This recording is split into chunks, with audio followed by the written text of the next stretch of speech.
I genuinely believe that anyone can be a personality hire. And one of the ways that I like to do this is just leaning into my girlness. Past 2 managers, well, actually 3, but my past managers have all been men. The way that I've made things more fun, more chill is just by turning my male managers into girlies.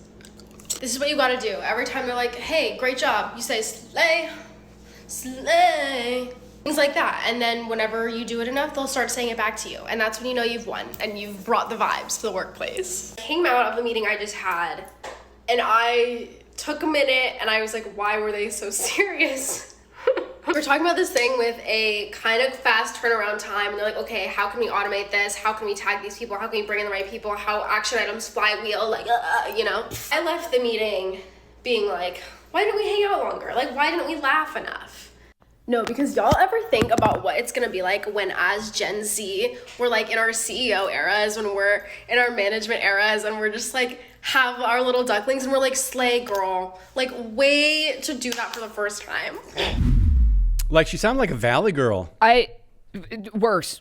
Way worse. Way worse. Way worse than a Valley girl? Whatever company that she is working for, or at the end, how she says, when we're the CEOs, when we're taking over, every one of them will fail. Gone. Poof. She clearly has zero work ethic and understanding of how businesses are developed and then are able to actually succeed in what they plan to do. Because you have to have workers to actually do that. Setting the vibes, giving good vibes, hanging out will not produce anything but laziness. That is what that is.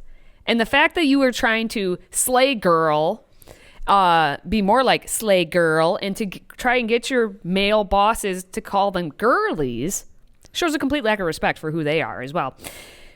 These TikTokers, Are you surprised? Yeah, no, I'm not surprised in the least, but it is 22 years old, and that generation. It's not an age thing.